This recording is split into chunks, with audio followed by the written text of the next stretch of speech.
All right. Good morning. Good morning. Good morning. Let me welcome you to Inside Pages on Metro Television. My name is Moro.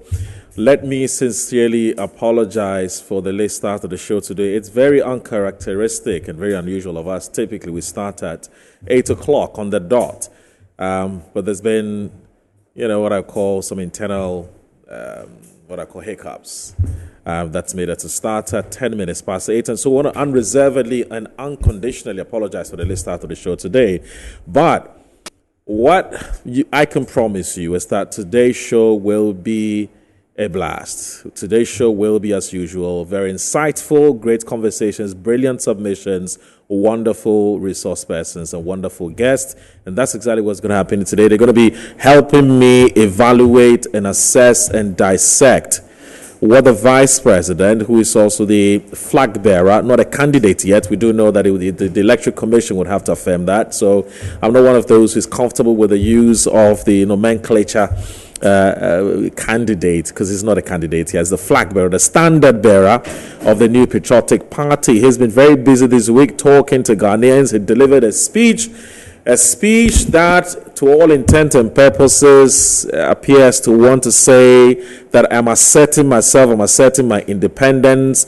I am, I can say, arguably departing from my boss, that's the president, Nana Akufo-Addo, which is also to say that I want to be different. Now, did the vice president achieve that with that speech he delivered this week? That's what we will be, that's the question that we will be seeking to answer from our resource persons who joined us this morning. So I'll be telling you a bit more when I come back from this break. This is Inside Pages. Thanks for joining us.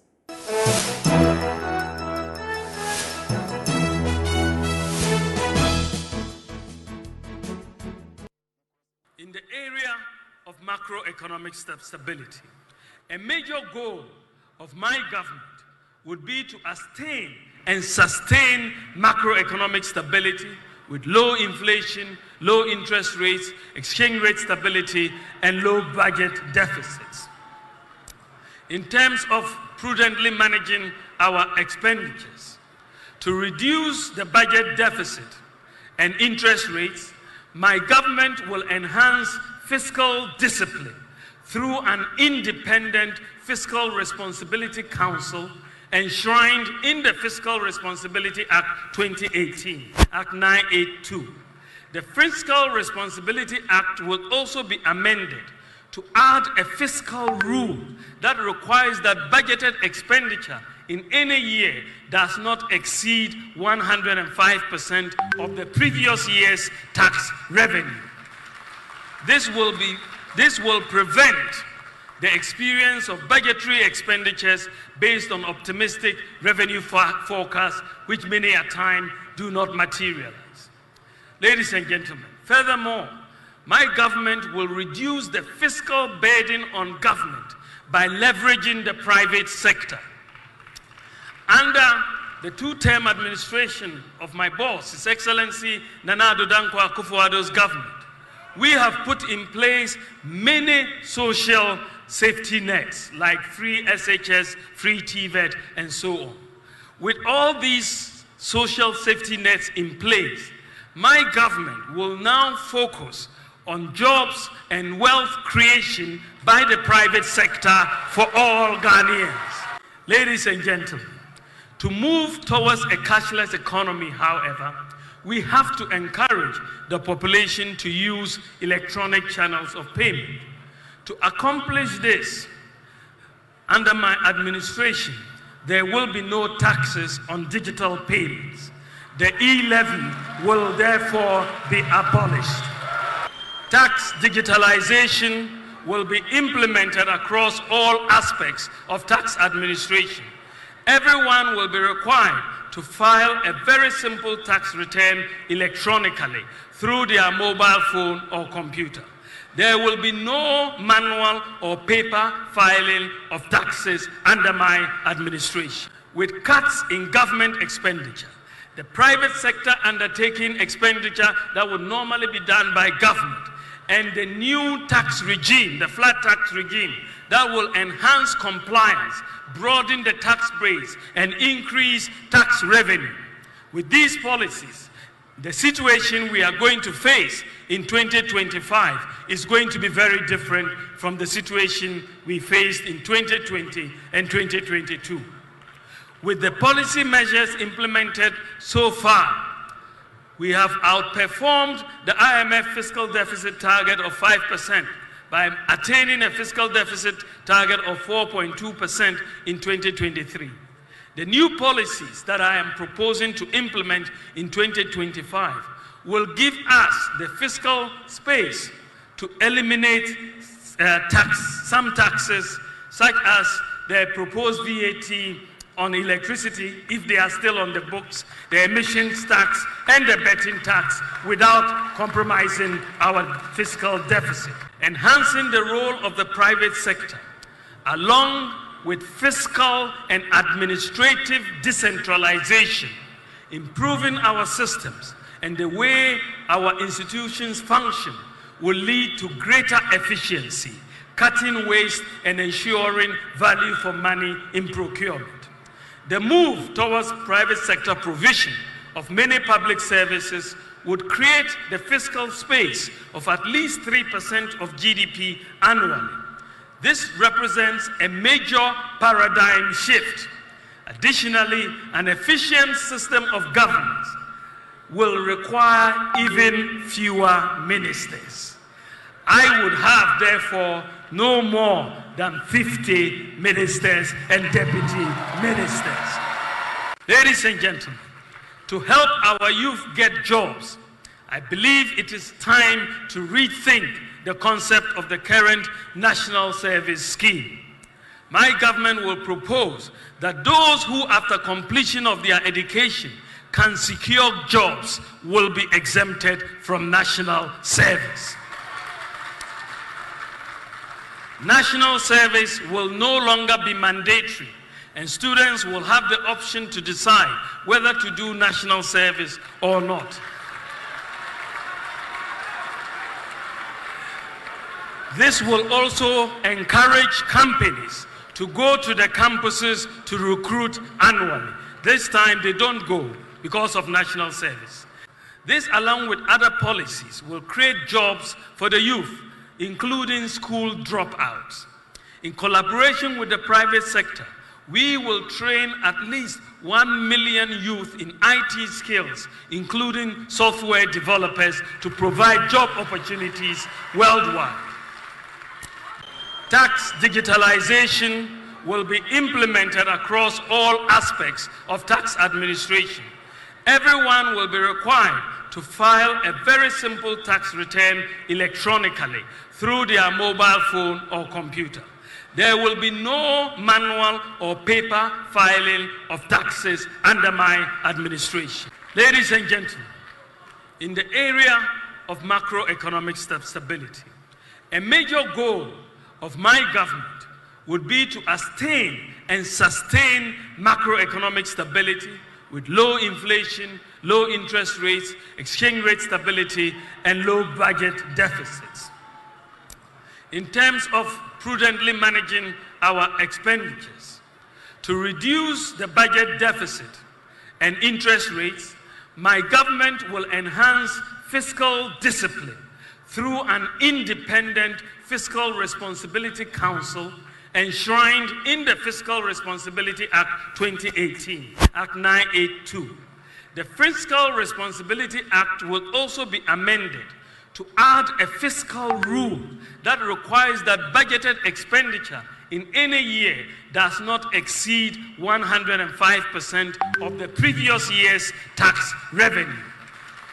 This will prevent the experience of budgetary expenditures based on optimistic revenue forecasts, which many a time do not materialize. Ladies and gentlemen, furthermore, my government will reduce the fiscal burden on government by leveraging the private sector. Under the two-term administration of my boss, His Excellency Nana Addo Dankwa Akufo-Addo's government, we have put in place. Vice President and the flag bearer of the New Patriotic Party, Dr. Mahmoud BAWUMIA, outlined his vision and plans if he is voted as president in the 2024 general elections. Now, he touted for carrying out such policies. He explained that he was just the driver's mate, which means he is not the president at the moment. And so certain policies, he is unable to implement them. And when given the nod, he becomes the driver and he takes decisions, constitutionally mandated decisions. And so he wants the chance and the opportunity to be given to him to implement such policies, and also spoke to the business community. And here's what they have to say. Yeah, you see, the president came with his own vision. The vice president's duty, like he mentioned, was a driver's mate to help the president to achieve his vision. He cannot begin to implement his own vision. Okay, so the vice president was not given a mandate to implement his vision. He was given mandate to support the president implement his vision. Okay, so he couldn't have implemented his vision. This is the time for him to implement his vision, and just like any president, he has to do that at the time that he's elected as a president. He stated categorically that he believes in the broad ideological orientation of this party. However, he's his own man, he has his own vision, he's looking to take Ghana to the next level, and that will require doing things quite differently, having a radical mindset and being bold, and that's why he actually is talking about bold solutions. These are things that you asked, it might sound to you, the ordinary person, as things that are far-fetched, but these are things that he believes that he has the capacity, he has the right mindset, the work ethic, and the experience and expertise to be able to deliver. We are come from the business community. What we are looking for is we had this same sweet language spoken or promises made when he was becoming the vice president. We will move you from taxation to production. One day we have seen the mirage of policies. Yeah, like one of the policies he made mention today, that when he becomes president, he will make sure that our people from Abozokai taxes will be flat rate. So you ask yourself, let's get on a silver platter. Tax rate, flat rate, and one rate. Flat rate is good. When you speak like that, you get to the heart of the business community, the ordinary Ghanaian. Just like that, I will abolish e-levy. He catch us. But when they were introducing e-levies, what was his position? What did he do? He was there and he allowed it to go through. So we think that the vice president is good in communicating. Will it come to actualization? We are also saying that Ghana scored 43 out of 100 and ranked 70 out of 180 countries in the latest Corruption Perception Index. In his address to the nation on his vision for the country, Vice President Dr. Mahmoud BAWUMIA said his digitization efforts since he became Vice President has kept corruption. National Communications Officer for the NDC, Sami Jemfi, speaking on Good Morning Ghana, said the Vice President is the most corrupt person in the country. Did I hear Dr. BAWUMIA say that he is not corrupt? Did I hear Dr. BAWUMIA say that he is selfless? And that he is using digitalization to fight corruption? Dr. BAWUMIA, you are more corrupt than Akufo-Addo. But the time has come for us to unpack your corruption. Because you are now the presidential candidate. You, BAWUMIA, you orchestrated the stinking PDS deal, the biggest corruption scandal in the history of this country. So you can pontificate about I've done e-pharmacy, I've done e-health, I've done e-wachi, I have done e-yokugari. That will not put food on the table of Ghanaians. He added the Vice President is a pathological liar and should not be believed by Ghanaians. Like Pontius Pilate, like Judas Iscariot, he had decided to betray his master. He had decided to wash his hands of the mess and exculpate himself from liability. So it is not what the man says now that he is about to seek our vote as presidential candidate that matters. Then this liar comes to you and tell you that because now I want power, vote for me, I will scrap e-levy. And then Ghana for your weird in wrong. What did they take us for? Some zombies. He has imposed over 40 taxes as head of the economic management team. This is a man who is a chronic liar, a pathological liar, bereft of any credibility. You believe him at your own peril. And that is why all the polls before he spoke and after he spoke are pointing to one thing. Ghanaians are saying they don't trust him. Director of Communications for the NPP, Richard Ahiagba, however, dismissed the claims, describing the NDC as having selective amnesia. It's a complete misinformation. It's the narrative of the NDC to foist lies on the vice president. It is the dishonesty, okay, in setting aside the real happening of COVID and Russia-Ukraine. You have decided to have a selective amnesia. You have perceptual selectivity when it comes to the events that have taken place in this country that have resulted directly in the failure or the lack of performance of the... Well, so this is actually meant to set the tone for what promises to be a very interesting discussion this morning on Inside Pages. In case you just tuned in, thank you very much for joining us. You made the right decision because this is where Ghana talks. My name once again is Aldo Moro, and this morning, as I did indicate from the very start of the show, we are dissecting, analyzing, and taking a critical look at what the Vice President, who's also the presidential, he's also the flag bearer of the New Patriotic Party, has been telling Ghanaians as he outdoored his broad vision for the country and also been outlining step by step what he intends to do when Ghanaians give him, or should Ghanaians give him the opportunity to become president in this country. But you can also tell when you listen to that speech that it was an attempt by the president to say he wants to be his own man. But you can understand the context because, obviously when he was elected, there was talk about the fact that, well, how different is it going to be from President Akufo-Addo? So you can tell from his speech that he's making an attempt to communicate to Ghanaians that I'm going to be different from the President Akufo-Addo. But that in itself has been greeted with all kinds of reactions, and we're saying that, well, that in a way betrays his boss. But there are also some who say, well, he needed to do that to show that he's going to be his own man. So it depends on how you look at it. Let me say that my resource persons for this morning, Dr. Tia Abdul Kabiru Mahama, his technical advisor, office of the Vice President. In fact, you heard him in one of the videos where he was actually telling us why he felt that event was hugely successful. Doc, good morning. Thank you very much for joining us. Good morning, Moro. It's a pleasure having you, sir. Thank you, too. I think it's a pleasure being with your resource persons as well. Right. And also, Alex Segbefia is the Director of International Relations, a man I have huge respect for, maximum respect for. He's also taking off his busy schedule, to join us. Mr. Alex Segbefia, good morning. Thank you very much for joining us. Good morning to you. And it's a pleasure having you, sir. Good morning to my colleagues, and more importantly to your viewers. Right. Thank you so very much. And let me also say that I have Professor Isaac Boydie. He's also a first timer here on Inside Page. We're hoping to see him more often. Professor Isaac Boydie, he's a senior lecturer, banking and finance, University of Professional Studies. Thank you very much for joining us, sir. Thank you. Yeah, thank you very much. And good morning to my colleagues and to your listeners as well. Thank you. And Mr. Kofi Kapito, a very good friend of mine. It's his super. Kofi Kapito.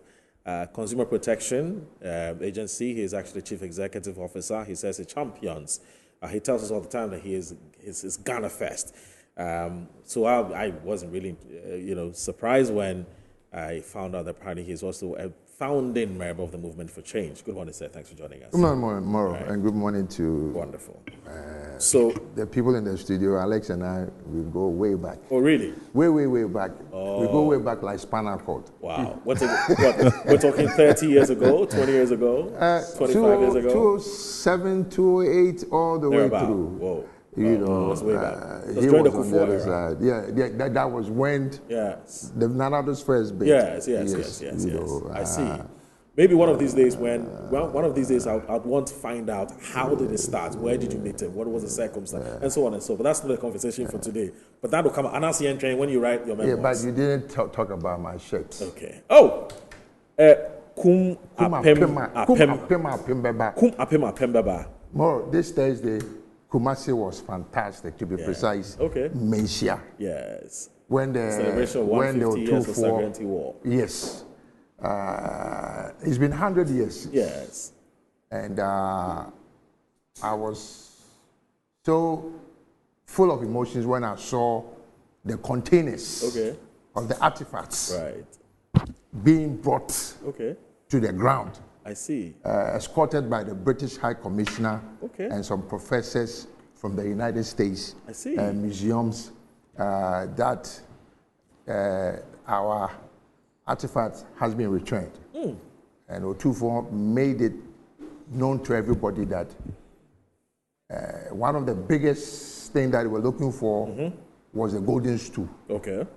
And unfortunately, being the Ashantis that we were then and we are still, we managed to hide the golden stool from them because the golden stool is the embodiment and the soul of the Ashantis. Absolutely. So there's a guy called Kwame Tua in the history of Ashantis. He went and the Konkonsa to the British people. And actually, when they came to Kumasi, they actually burned down Kumasi. Okay. Kumasi was burned looking for these things. Okay. And it was lovely to see the Queen Mother of Ejoso, who is a descendant of Yasatwa, the lady that made them go and say, let's go and fight. Oh, Jesus Christ. That woman can shoot gun. Wow. Short petite woman like that. Oh, I think when they name somebody after you, the spirit comes in you. It was wonderful. You should see chiefs after chiefs after chiefs, not just the Ashanti Kingdom, the whole Ghana, including even some from Ivory Coast, who came to Kumasi. And as usual, the VP was there, and there were two former presidents there. JDM was there, and then President Kufuor was there. And as usual, the man who says Ghana should come together is Mr. Alan Chematin too was there. Movement for Change, we were all there. Thank you. I should have been there to witness. And if you want some of this, this shirt is being made to in the Silver Jubilee. Did you give the head of the beheaded guy to the British High Commissioner? Who? There was somebody beheaded in that war. You mean the British War? The governor. The governor who was beheaded. Yeah, but I'm sure I'm sure they took it away. Well, I'm just checking. Probably. You should have added it to the artifacts. You know what is interesting is this is even the ones from the United States. Oh yeah. Yes. There's more in the United Kingdom. Oh yeah, there's a lot more. There's a lot more. You know, because those days there's aristocracy. Some of them probably was auctioned. Some private collector, but some took it to. So we are looking for, and I'd like to say... It was a fantastic ceremony. Oh, fantastic. They were 2-4. All right. Was Woon to be there? Yeah, Woon to be was there. I'm just checking. Woon to be was there. That's right. The whole government and appointees, and I didn't see Dr. Doe.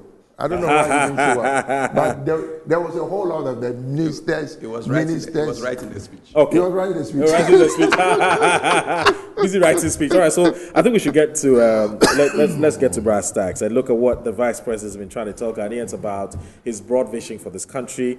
And there's been all kinds of reactions from the business community, civil society organizations, from the NDC, and so on and so on. I haven't seen any official position by the Movement for Change on what the Vice President has said, except something, I think it was this, on this artwork that has been attributed to Alan Chematin. I don't know whether I don't know how originally what it was actually authentic, so I'm not able to read that. But for now, what I do know is that these are the different groups that have been reacting to what the Vice President has said. But I'll start with Dr. Tia Abdul Kabiru Mahama, who's a technical advisor officer of the Vice President, to set the tone and to set the context for this conversation, which is to ask him what was the Vice President seeking to achieve with the speech he delivered this week, and whether he agrees with persons who say he has thrown the economic management team under the bus. He's betrayed his own boss. As you heard Sami Jemfi say on Good Morning Ghana, and behaving like a Pontius Pilate and so on and so forth? What would be his immediate reaction to some of the reactions that have greeted the vice president? And then other resource persons will come into dock. I guess you get where I'm coming from. One, do you think that has the vice president achieved his objective for delivering the speech based on the several reactions that have greeted what he said? All right, so thank you, Moro, and again, good morning to your cherished viewers.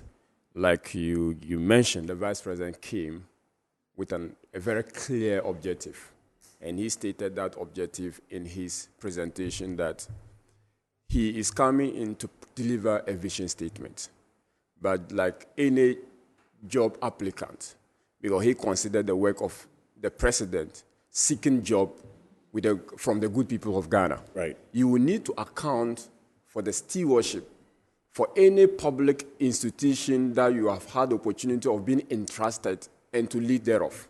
Right. So he needed to account. Okay. So basically broke down his presentation on Wednesday into three main parts. Right. First, to speak to the record of the government that he was part of. Right. That was the first thing. Right.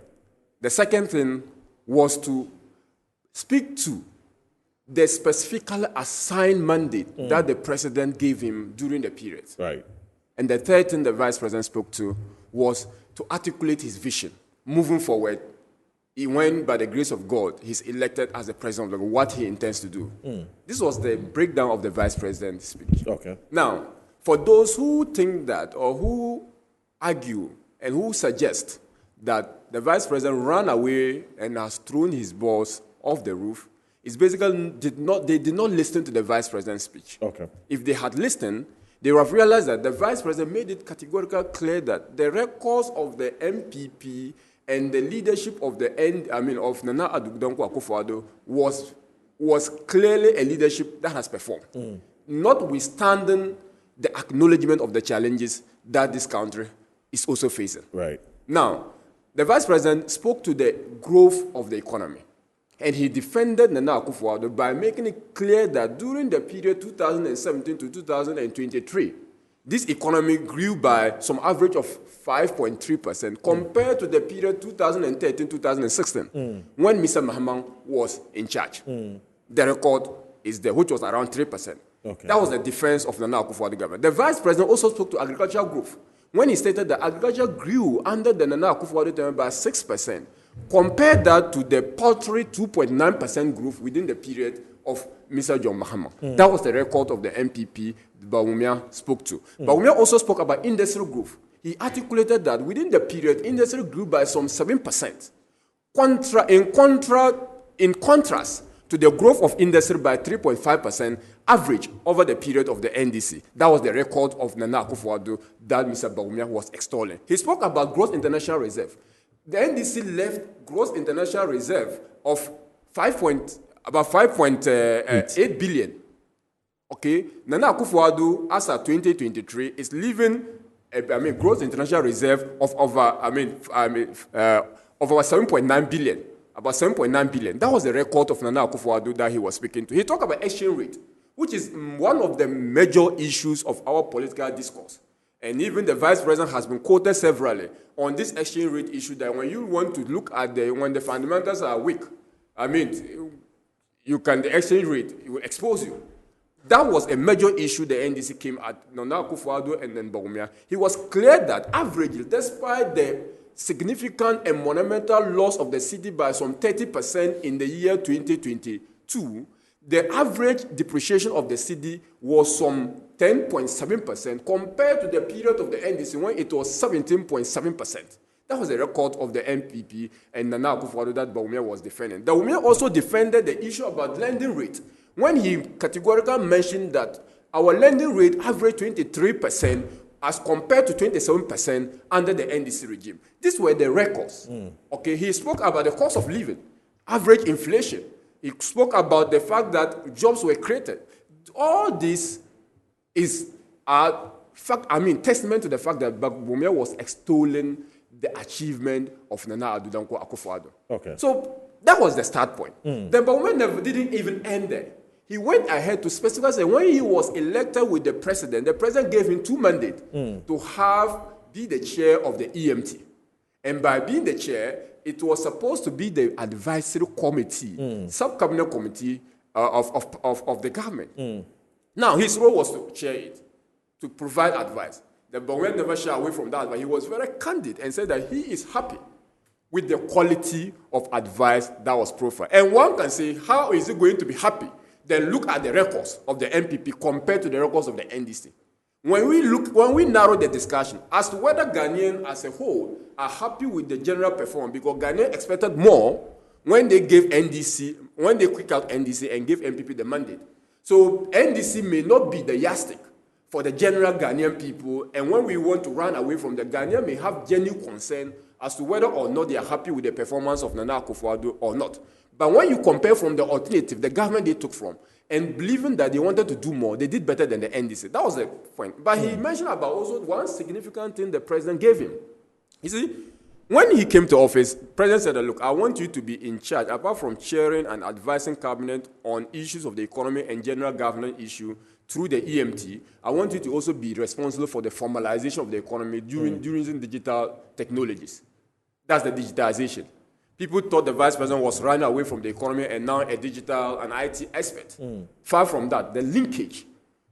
There is incontrovertible evidence that suggests that economic growth is dependent on digitization and your ability to employ technologies in order to pursue growth. The vice president was clear from that, and even he mentioned in his 2010 book, when he published about the monetary policy of Ghana, he was clear that in Africa Council, for them to grow, they will need to pursue digitization of systems. So the vice president accounted for that particular rule, and it was very clear that on the issue of unique identifier, where access to credit is incumbent or there's some kind of dependency on credit risks, on the ability to identify the creditors.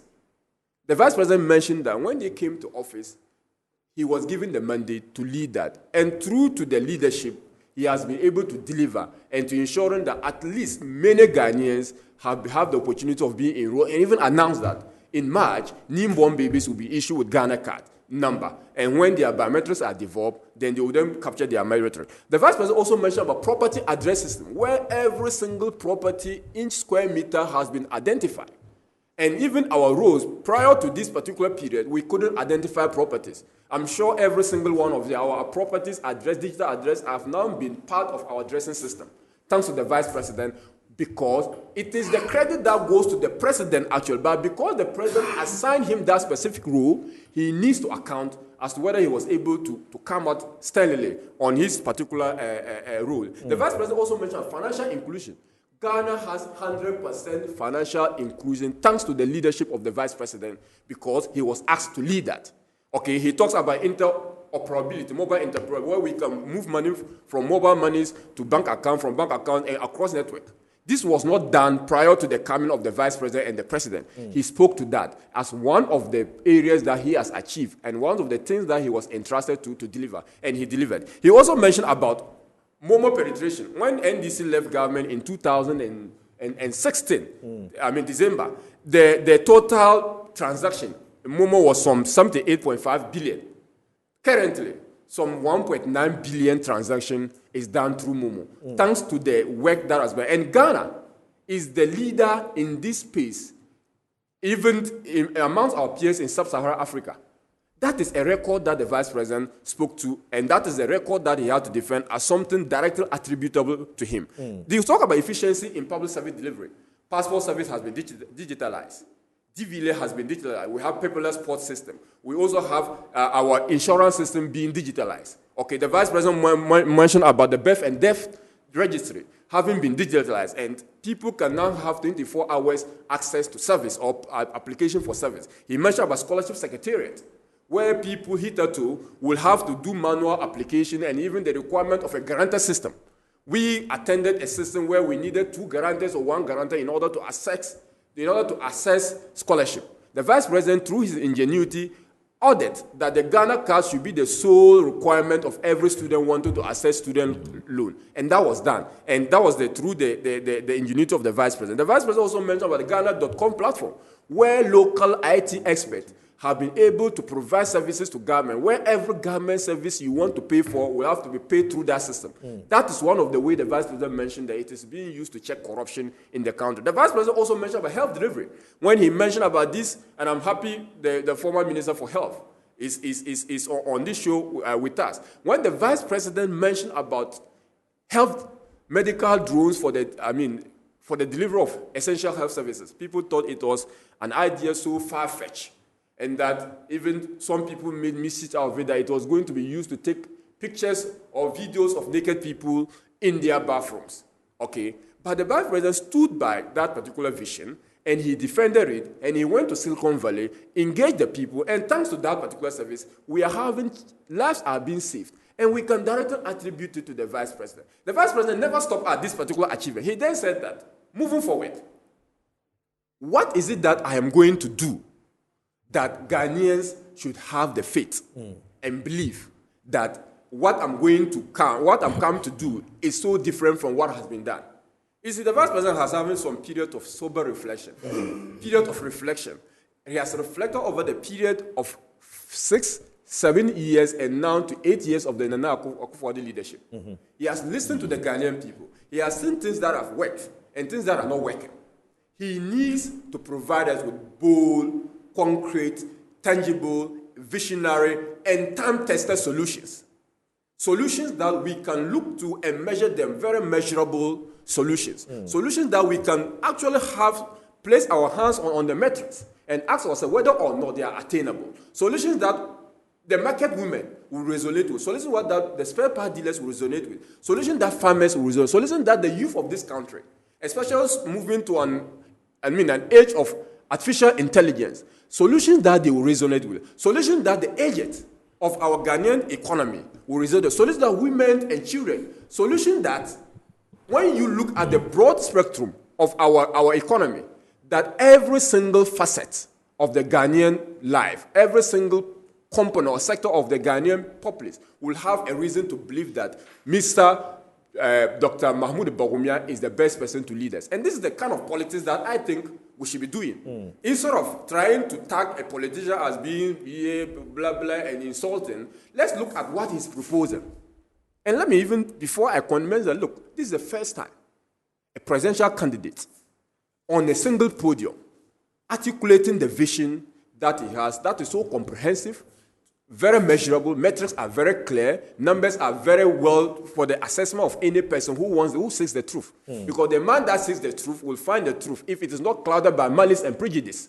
Okay? I believe that for any mind that is seeking to find the truth in this statement, Dr. Mahmoud BAWUMIA presented them with that opportunity to assess whether or not what he's saying is. And I'm happy that post the presentation, no one is speaking as the fact that whether what they say is attainable or not.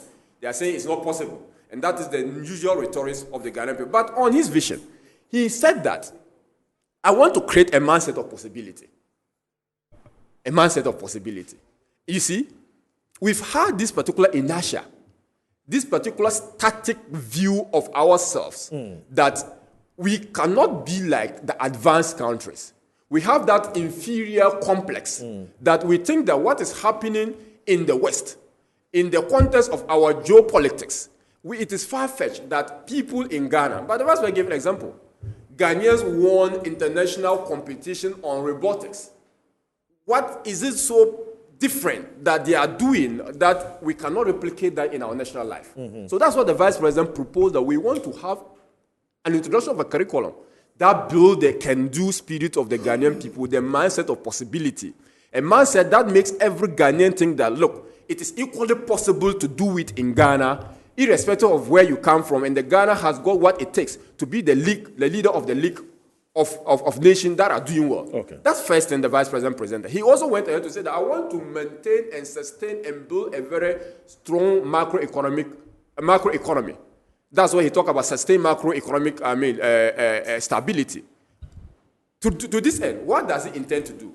He is introducing a new bold tax initiatives. We've mentioned a lot of them. He realized that we have implemented some tax measures.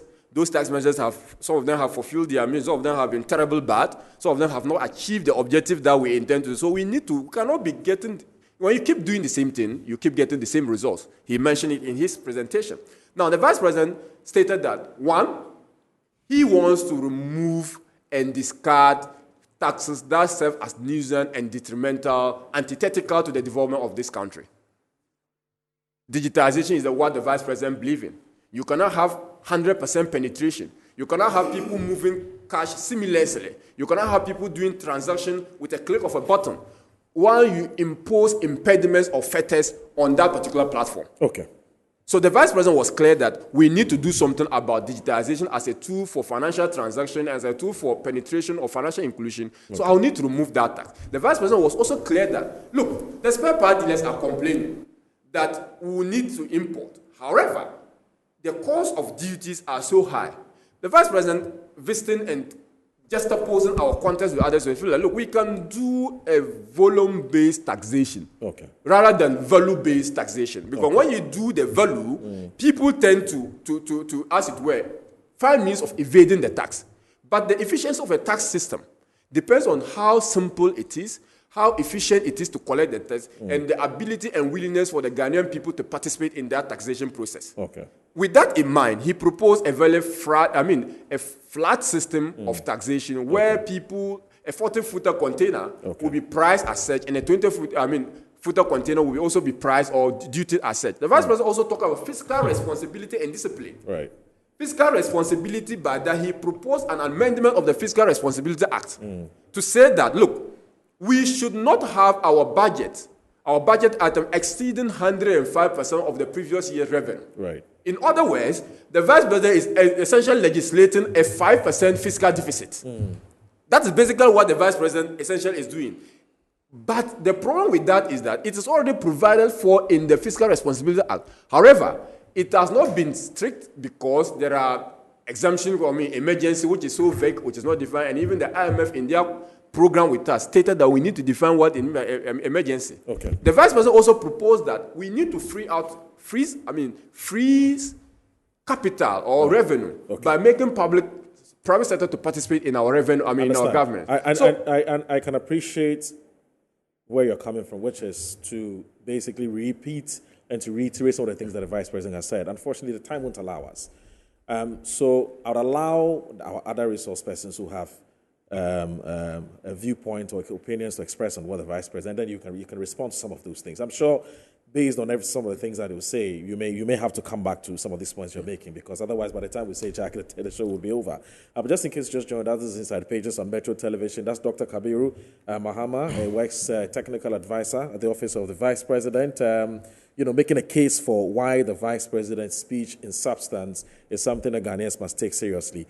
Unfortunately, there's just too much to say. He may not be able to say everything. You may want to go online and grab the speech and read some of the content. But we will take specific issues and then get him to address some of those issues. But one of the questions that I would like to ask you, after I go to Mr. Alex Obefi and the rest of the other resource persons here, which is that how does it make the vice president look when he says he's proud of the quality of advice that he gives the president, and yet the same vice president tells, I want to assume that he's told the president that, look, e-levy is a bad idea. Let's scrap it.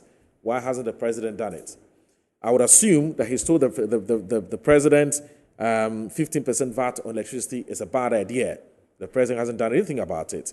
I'm sure that he probably has told the president, I'm just logically deducing from everything that you just said. He probably has told the president that the emission tax is a bad idea.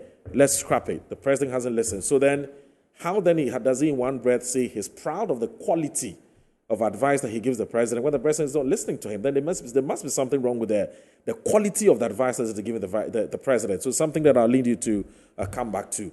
And then raises the question of why can't these things be done now? Why must he become president before he does those things? So I'll come back to you on that question. But Mr. Alex Abofia, were you impressed when you heard the vice president, the flag bearer of the New Patriotic Party? What are your thoughts? Moro, I'll indulge you because actually you've allowed my friend to talk for almost 24 minutes. I know. And the truth it's of the matter is there are four of us. Yes, so yes, if you even break it down, the show is over. Everybody will speak what they have and we go away. I agree with you. But I'll indulge you. Right. Because actually, Everything he said, we've heard. We spent 2 hours listening to that yesterday. And yeah, I was expecting him to expand on certain areas. Right. I get that. But he was just reiterating. And, you know, let me start by saying that if you stand in front of a mirror and keep saying, oh, I'm handsome, or I'm beautiful, that is not a true measure of you. It's what people will say about you, whether you are handsome or you are beautiful, that matters. Then some will even take it further and say, oh, these are all superficial. Let's look at the inner beauty. Right. And so they now want to see what type of a person you are and how you which is substance, as against form. Exactly. And I think Dr. BAWUMIA fails on all fronts. How so? He is singing his song, which he has continued to sing for all these years, and keeps praising himself in his mirror, that I'm the best thing since fried rice.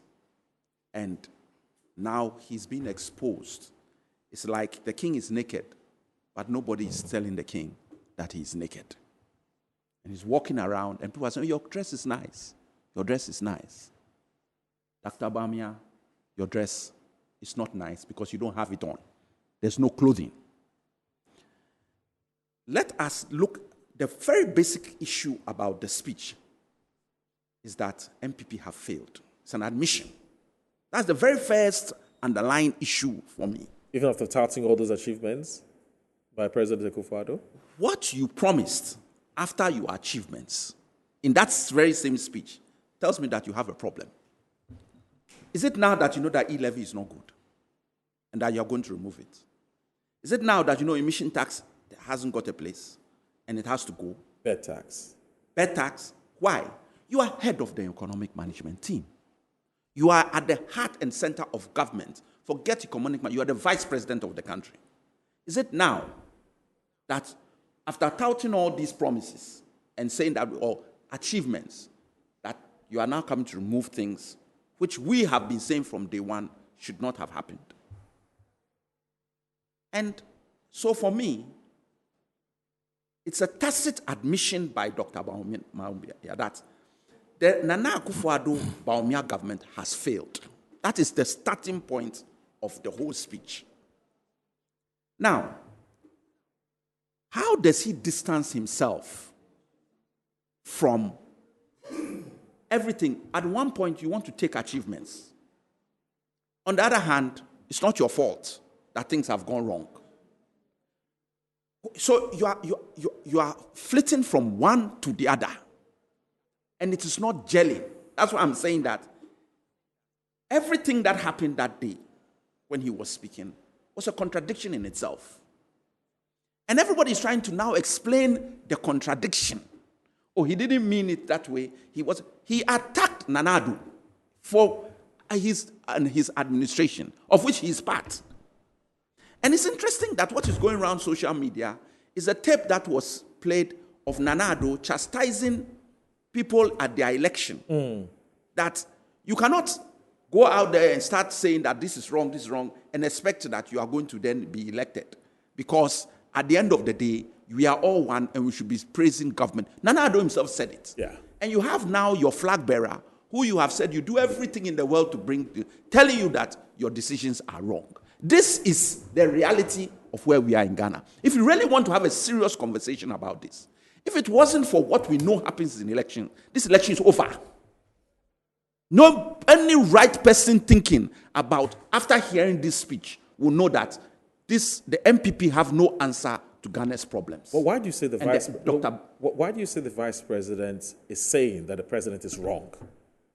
He hasn't said. Has he said any such thing in that speech? But isn't he part of isn't the president? You are in effect. He has a different opinion, as we were told. He was not the driver. He is not in charge. He said it in this thing. Yeah. So in other words, anything that has been done, don't blame me.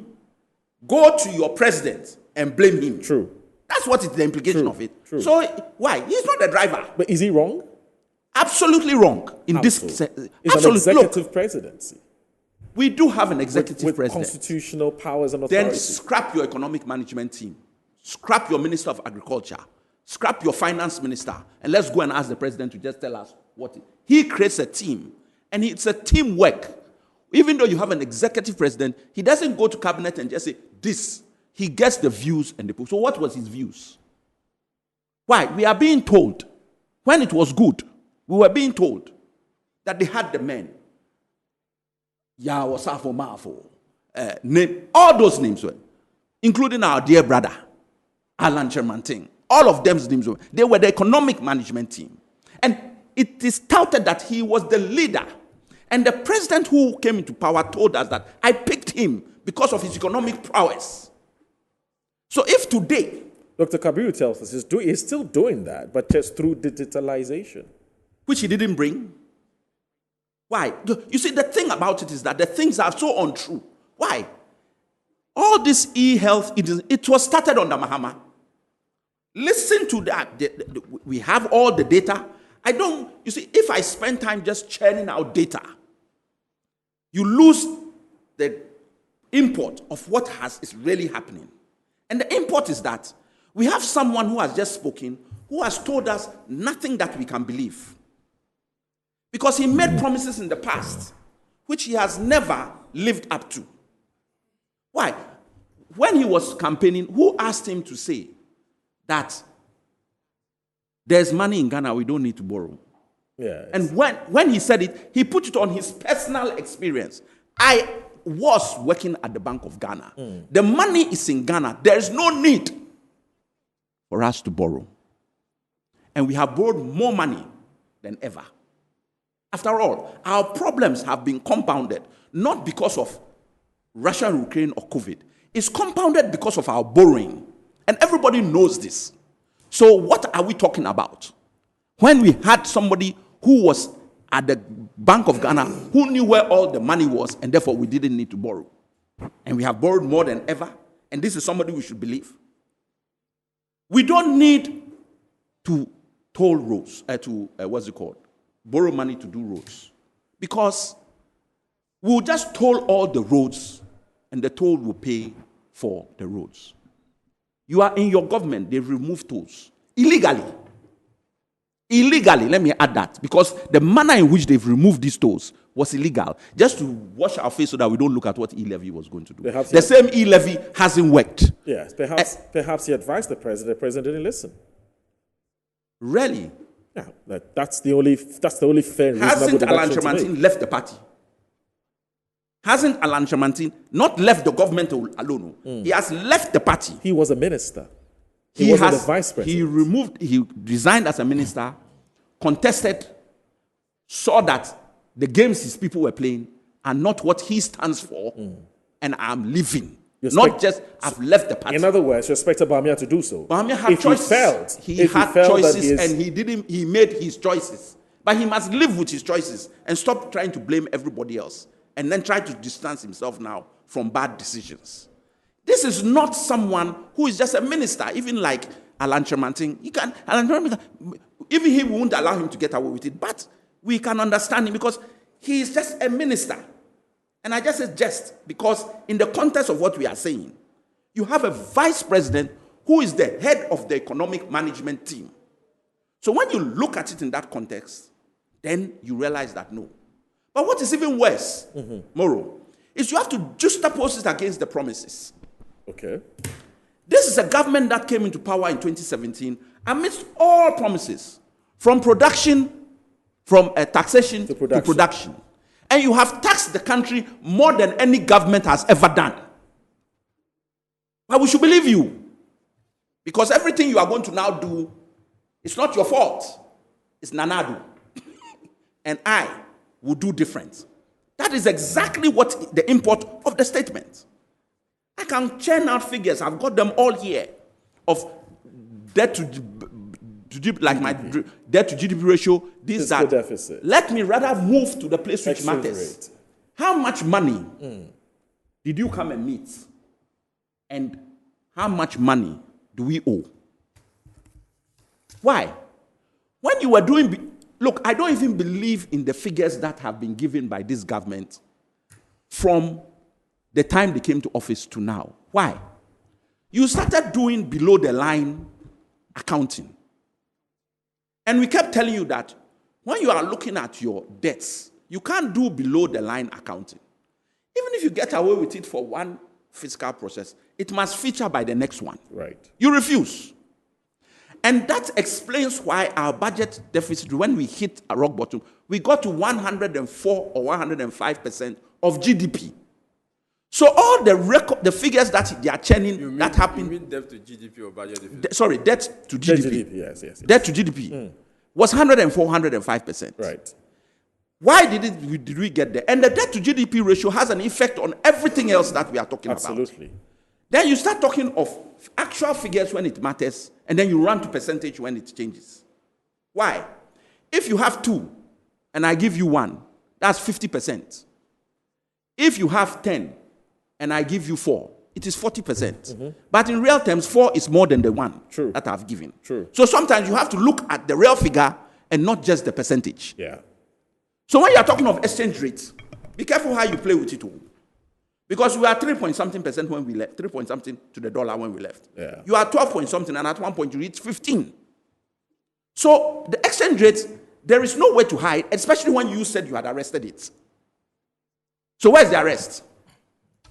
Look, if we want to be honest with ourselves, it is only that we know that people don't play fair in elections. We have been victims of it. And that is the only reason we have to work hard. And we also know that people are gullible. They just take things so as somebody speaks, no. You mean face value? Face value. When you drill down, the intellectual class will tell you that there is no leg on which Dr. BAWUMIA has to stand. The government has failed. He has admitted it in his speech, in the way he presented it. The taxes he has spoken about. There's a whole raft of things that one has to look at. And I go back to the revenue. Look, this economic wizard had the best position ever any government of Ghana had.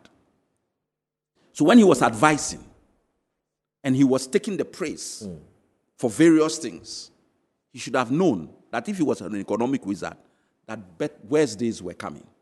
You had 3 oil wells. No government has had it. You came to office within 6-7 months. Boom, oil. Here's money. Take. Even COVID that you are complaining about, no West African country got the money that Ghana got because of COVID. You can't account. You can't account. So what are you complaining about? We should give you another chance. Can't you see our pain and our suffering? And you are not giving us any solutions. You are going to give 1 laptop to students again, to students in school, 1 laptop. Where are the textbooks? You can't afford even to give them textbooks for 5. You won't talk about that one. Oh, the health sector, my friend. 111 hospitals, unprecedented. This is the largest health policy that has ever been brought to our country. Show me one that is standing after 7.5 years. Show me one. Please, let us be clear. This is not a man who should be made president at this stage. And it's not personal. Right. It's the same way I have always said that it's not personal against the finance minister when his own people were asking him to resign. Now they shouldn't touch him. Everybody should stay where they are. Let us finish the 2024 and let us go and run election and let governments change who we have to change. Okay. Because nobody is prepared to listen. And that is my summation of what's it called? The issues. That just issue I want to add. Right. This national service issue. He's going to abolish national service. Yes, that's one of the policies he intends to roll out. Or he's going to. Is he going to review it or revise it? But I don't know the language. He's going to review and make it optional. Review is cancellation according to MPP. Okay. Well. So this is why I keep saying that they are not consistent. But let me come to the point. Whatever you are going to do with national service, yes, our understanding is that it is not going to be compulsory. Yes. So some people can take it, some people can. So exactly. Optional. Okay. Now, and the argument is that, oh, by the way, it will allow people to employ, blah, blah. Why? All the unemployment people there, have you got them jobs yet? Not yet. So why don't you let them go and take those jobs? Those jobs that you think people are looking for. All this unemployed, our unemployment rate has moved. It is worse than it has ever been. From, I think it was 6 or 7, 8%, we are now at 14% unemployment rate. So why don't you, those jobs that you are talking about, that people, look, national service is giving you a breather. They can take national service people and pay them even less than when you are taking somebody employed. Right. So it's giving you a breather. So you, the people that are unemployed, push them into those spaces that you are talking about. So even before we get into whether national, what have you done about unemployment? Right. So now you want to put more unemployed people on the streets? 2.5 million. At least let them go and get some experience. Give a figure about 2.5 million or under so. national service to get some persons small no go feel to manage themselves when they are under the what's it called, national service, and then those who have got the ability to can push somebody. Oh, I want this one. 2.1. Yes. Yes. So what is this? But he's not stopping it. He's only saying he's going to make it optional. Opa ye, opa menye. That's all he's saying. And you in the example you are giving. Yes. Somebody doesn't have to go.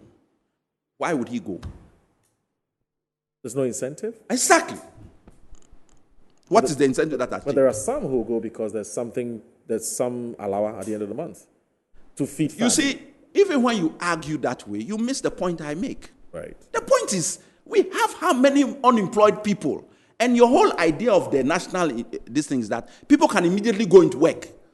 If people can immediately go into work, put the unemployed people that are into work. No, that is the point. No, it's a valid point. So what is this issue about we are going to do national service? It's a fair point. It doesn't even begin. It's a fair point. Doesn't begin. It's a fair point. It's a fair point. Prof, let me finish with the politicians, and then you can come in. Right. And talk to us about taxation. Yeah, I like because I'm a bit concerned that if we decide as a country to scrap all these taxes, what would be the implication? And also, because you're looking at a time where an IMF program where fiscal consolidation is key, we need to be able to either raise more revenue or we need to cut back on expenditure drastically.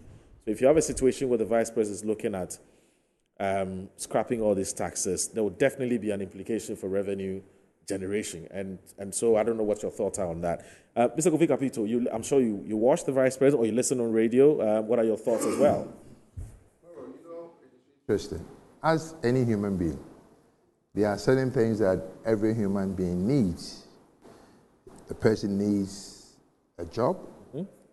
Person needs health. Right. Person needs education. Person needs shelter. Person needs infrastructure. Food. You didn't have food. Yeah, you are a Greek. I was okay. a Greek. Yes. Let's look at Ghana. From when I will even go as far back as a champon, when we did Operation Feed Yourself. Yes. Where for the first time in the history of Ghana, food was exported to other countries. Okay. Let's fast forward. What has Ghana been able to do so far? Okay. Henceforth, the emergence of Alan Kojo Martin, who says that this duopoly of NDC and PP, that most of the time seems not to look at the national development policy or programs, but they look at the party's manifestos. In a way, party manifesto could also be taken out of the national development plan. But the question is that what happens when the parties are given the power? And that's what the vice president talks about, taking a second look at the constitution to make sure that we have a national development plan. We do. That is incumbent on every political party. So you actually craft your manifestos based on what the national development plan is. Let me explain. That's just to say that it featured in his speech. Yeah, other jurisdictions, right? It's not even about manifesto. Right. It's about the campaign promise. Ghana will promise everything under the sink. And that is the problem of the political parties. They promise to do everything. But in other jurisdictions, you see them, I'm taking 2 major issues, 3 major issues. That is my campaign promise. Because I cannot do everything. But in this part of the world, this is the only country that when there's a change of government, even acquisition or possession of public toilets it becomes a fight. Because the outgoing people will be kicked out, willingly or by force. Right. Why should it be that way? Yeah. And I'm looking at basically from the Afafanto's point of view and a Ghanaian and a consumer advocate. The Afafanto, let me take the Afafanto side, which is the Alan Kwadwo Martin's issue, that Ghana needs to come together. Even some time ago, the idea was muted that Unigov or inclusiveness should be the way to go. I think at one point that was Nkrumah was trying to do that. I'm talking about the president, the former, tried to do that. And then somewhere along the line, a champion also tried to do the Unigov thing. It didn't work. Maybe time has come. He's saying that it doesn't matter if he becomes the president.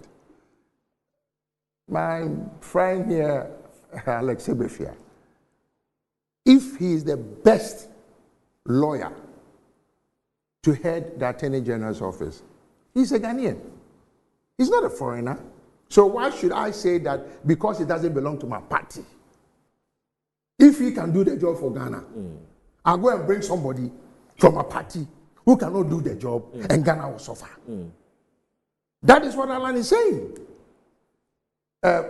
Prof here, a renowned economist or a lecturer, if he's a person to head or do something, why not?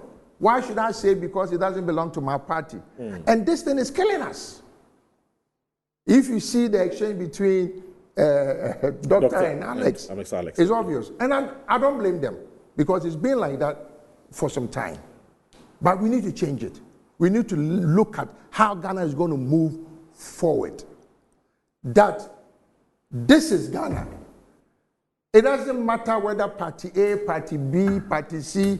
Let us all come, hold Ghana, and push Ghana to where we want Ghana to go. One agenda. One agenda. That is where the development plan comes in.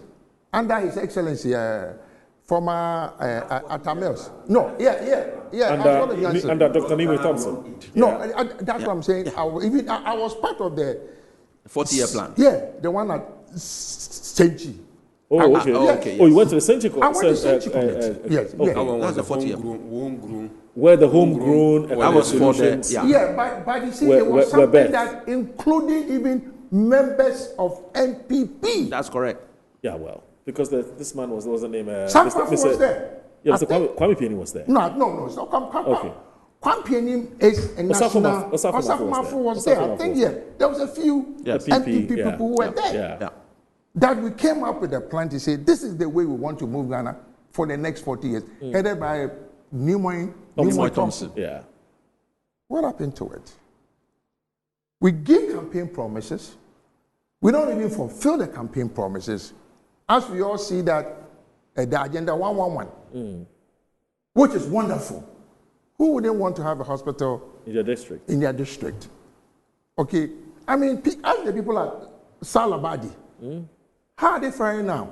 They even have a rotten hospital. But they were still going there. You break the hospital down, they don't have any hospital, any clinic or whatever. Where do you expect them to go? Time has come. As we see with the Asian tigers that we started our development with, Singapore and all those places. Yes, they did play their own thing, but at the end of the day, it was what was good for the country, not what is good for the party. Okay. Look, we're talking about me. I'm not an economist. I think Prof will do those things. Yes. But I'm a businessman too. My family is business. You can't tell me that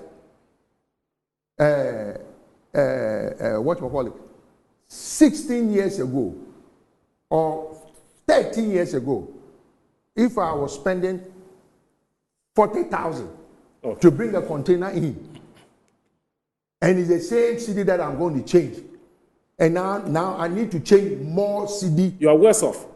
You're worse off. But before you even come in, let me just say, those of you who are calling the number, the phone number we have advertised on the screen, please don't stop calling because it's not meant for you to call. Actually meant for you to send a WhatsApp or a text message. I beg you, stop calling. It's 0249 155 646. 0249 155 646. Just, text us your viewpoint. What you're thinking. It could be you can agree or disagree with the resource persons, but it's about the vice president's speech essentially and what you make of it. Thank you very much. So please stop calling. Yes, please come. I'm worse off.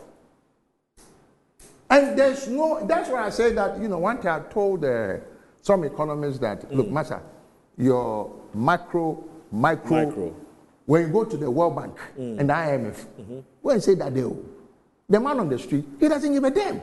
He wants to see that if you say everything is working, inflation is down, exchange rate is working. You mean it must reflect in their pocket? Reflect in my pocket. Right. That is what the voter wants. I don't understand all those technicalities. Okay. If Kenke was 2 cities, why is Kenke 5 cities? 5 or 10 cities today? And you are telling me we are doing more agriculture. This is the best time for agric. It doesn't make any sense. The dollar, these taxes that Prof would look at.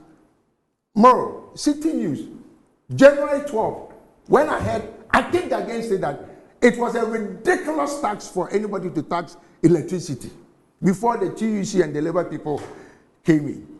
Why are you taxing electricity? Residential consumers. It's valued added tax. So when you produce with the electricity, you add value to it. So when I, the consumer, when I go and buy this water, yes, I'll pay the value added tax on it. So you agree with the vice president then? That what? That should be scrapped. The vice president says should be scrapped. So who should scrap it? Who should scrap it? No, he says give me the no, then I'll scrap it. You see, I didn't want to go there. In government There was a joke. He says it's not. Tomorrow, there was a joke that the vice president was working with Nanado, and there was darkness that Nanado needed the torchlight. And Alagi says, it is in my pocket. I won't give you the torchlight. Are you getting my point? I get it. This is the time. Okay, you are part of government. Look, they talk about he's this, he's not that. Mr. Alan Martin, when he even said that the way things are going, it will be difficult for NPP to even have a campaign message. And then he said that and stepped down. A prominent member of your team, Anodon Pre, had the audacity to hang the whole economic problems on the neck of Alan Martin, saying that, he was the chairman. Then later they said it was a committee that he was the chairman. And then you are the chairman of the EMT. In fact, it was actually that triggered the president's speech that why would you want to critique our own policies and programs because you're part of a team. It was actually based on that Alan comment that made the president critique. Do you recall? The president was being prophetic. You remember the president? Derek, if you have that tape, you can play. You remember the president coming out to say that why must we allow our internal competition to degenerate into a situation where you are critiquing your own party policies? The president was actually criticizing Alan. So I'm making your point for you. That's what I'm saying. Yes. But that's the best thing. They say if the frog comes from under the water and tell you that the crocodile is dead. But here's the question. Does the fact that the vice president would want to go a different path a tacit admission that this is wrong necessarily? Is that what it is? Not getting my or point. It's just a difference in opinion? Listen. There are some taxes that if he says you scrap, I agree, like I said, e-levy on electricity is ridiculous. If you ask me, it's stealing from the people. But you say you should do it now. No. You're not getting what I'm saying. He needs to scrap it. That's what I'm saying. Okay. I spoke against it. Emission tax. Why are you asking somebody who has a brand new vehicle to go and pay emission? In other jurisdictions, do you know how emission tax is done? Emission tax is done based on the polluter. Even the factories, even China, today is the world number one polluter. They say they won't sign on to the agreement. So it is a fact that Africa, we pollute the less. 3%. We can even do double and nothing happen. No, we are even allowed to do a carbon buyback program where the polluters would. I mean, and then you come and tell us, look, their own government. I applaud them. They are assembling vehicles in Ghana. Volkswagen. Which of the Volkswagen plants are producing electric cars? Not yet. Look, in other jurisdiction, the reason why they say go and buy an electric car, there's an incentive for you to buy an electric car. Okay. But Ghana, you are taxing duties on vehicles.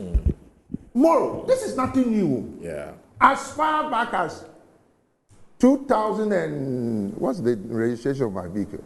2009, 2018. It depends on which of the vehicles. No. Because I've counted 10 so far. No, you're talking your vehicle. Let me make my statement. Yes. Okay. 2018, Alex, I brought a vehicle in. Yes.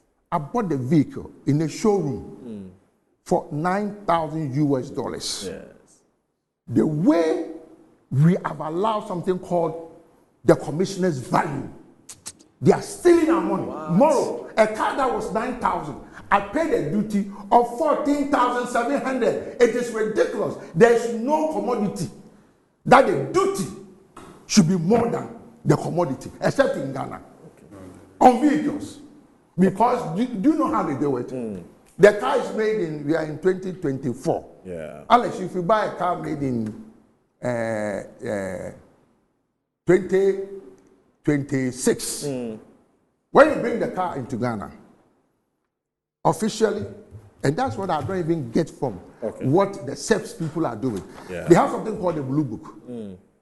The Blue Book has the values of all vehicles, even accident vehicles, condemned vehicles. And it has the prices for the new vehicles in there as well. Okay. So even if you don't believe my invoice, and it's the same Blue Book they use to calculate the new price. Benchmark values. Yeah, well, that is what are you are not producing anything. What are you benchmarking it against? Okay. Alex, the most annoying thing, they will tell you that the car that you said you bought it $10,000 in 2016. If they look in the same Blue Book value, that car when it was made in 2016 was $80,000. So they take $80,000, not the $10,000, which is the depreciation and everything that they know. Then they will tell you what the duty on $80,000 will give you a discount of whatever depreciation. By all means, the duty will be more than the vehicle. Okay. Look, there are so many things that has to. The movement for change, we are saying that industrialization. As when they came, they promised that they are going to move from taxation to production. Yeah. You know this 1D1F thing? Yeah. Which was something that Mr. Alan Kojoche Martin was one of the people who actually embarked on. It was easy. Alex, you are from the Volta region. If you are the number one producer of, let's say, pottery, all government had to do was, Alex, come. What do you need? Oh, for me to grow, I need machines. I need this. Okay, then, because you're already established, take the 1 million, infuse it into your business, let it grow. What we expect from you is hire 100 people, pay the taxes, and then we will go. Even a champion tried to do it with some Ghanaian business, the Kowus, the Tata, and all those things. Korea, as we speak today, that is what they've done, that Samsung, all those people are now family-owned businesses, but started by governments. All right. You know, and I was expecting my former party that believes in building the individual, letting the individual grow, will not see that. And what did they do? It became a chronic thing. If you're going to give me 100,000 for me to start a business all over, Alex, I will get the land, I'll get the machines, I'll get the vehicles. before I can even start production, I've spent half of the money. But if I was already existing and had the infrastructure, half of that money will not go to waste. So all I'm saying is, we are saying that let's bring every Ghanaian on the table. The most important thing for any young man in Ghana is employment. Right. Once you are employed, that makes us, even when we travel to the advanced countries, we become somebody that we can even remit home because we are gainfully employed. Not to give a student who just left the university the option of not doing national service. No, it's not even that. The national service, I don't want to go there. Do you know why you do national service? It's like how some other countries do that. Every 18-year-old person should enlist in the military. You are serving the nation. And then we have paid for your education. The government has paid for your education. And then the same government is telling you that after paying for your education, don't bring me anything back. Then we should do full fees. Look, I have 2 grandkids at the university. One is at Legon, one is at Tech. I'm a fee-paying parent. Yes. But guess what? They are still supposed to do national service. Because if you want any government or anything to do with employment with government, you need to show proof that. All right. You did national service. So you're telling me that the current law, yes. No, but that is what it is. But the question is, we cannot do that. Then he should have told us that we are doing full fee paying for university. Okay. That's fine. Let me go. Let me bring in Professor Isaac Boyd before I bring in Dr. Kabiru again, because I noticed Dr. Kabiru was writing quite copiously especially when he needs more people. So let's do this. Prof, so when the Vice President says he will introduce a very simple citizen and a business-friendly flat tax regime, a flat rate of, it says, percentage of income for individuals and SMEs, which constitutes 98% of all businesses in Ghana, with appropriate exemption thresholds set to protect the poor. And he also says there'll be tax amnesty, electronic and faceless audits by GRA, no taxes on digital payment, the E-level will therefore be abolished, no VAT on electricity, and so on and so forth. I mean, these are... Yes, please. Okay. I asked you this question some days ago. Okay. And are you a Muslim? Yeah. Okay. If there's any tax that the Vice President wanted to leave it on, wanted to abolish, yes, he shouldn't have said that he's going to abolish bed tax. Abolish bed tax. Why? Because listen, do you know why we allow people even to gamble? Gambling. There are 3 vices: smoking, drinking, and gambling. Which every society. No, hold on, let me finish. Capito, there's a 4th one you don't want to talk about. It affects you. Oh, the 4th one, even God said you should Sorry. Even God said that, go out there and go and what? No, it's not haram. Dr. Kabiru and I know that. It's haram. It's haram. Let me finish. It's haram. No, what I'm saying is, you see, the reason why some youth or some portion of the young people are betting is because they don't have any job to do. And they see that as their source of revenue. Yes. So if I'm not working and I've managed to get some 5 cedis and I've gone to bet on Liverpool, and Liverpool has won, and I want 1,000 cedis, why should I give 100 cedis? So what's the question now? The question is, hold on. That's what I say. No. The taxes should be left on it, so that in case somebody becomes addicted to gambling, that same taxes will be used to rehab the person. We do the same thing for alcohol. We do the same thing for tobacco. Cigarettes. The last time, anytime government wants to say raise money, they will put it on alcohol and tobacco. Why you not put it on betting? I'm for taxing the betting so that it would reduce participation. All right. Off. And then especially somebody whose religion frowns upon it. Yeah, so I've given you a list of. Wow.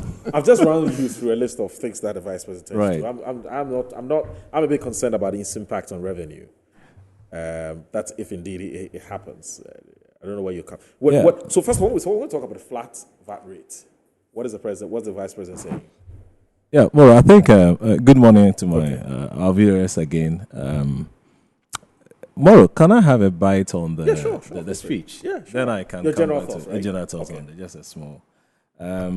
Let me start with this. A few negative remarks that I can give during the speech. In fact, I was there because we hosted it was by the university. So I was sitting there, so I listened to the vice president. Okay, attentively.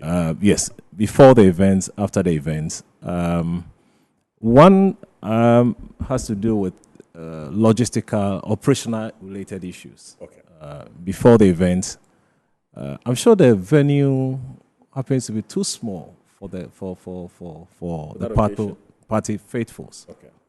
On that occasion, and I'm sure the organizers in the future should look for a better venue to organize and get that crowd. Spacious place. And then one happens to be the issues after the event. And sometimes when you have calls from some radio stations, they will ask you, please tell us the percentage of the speech.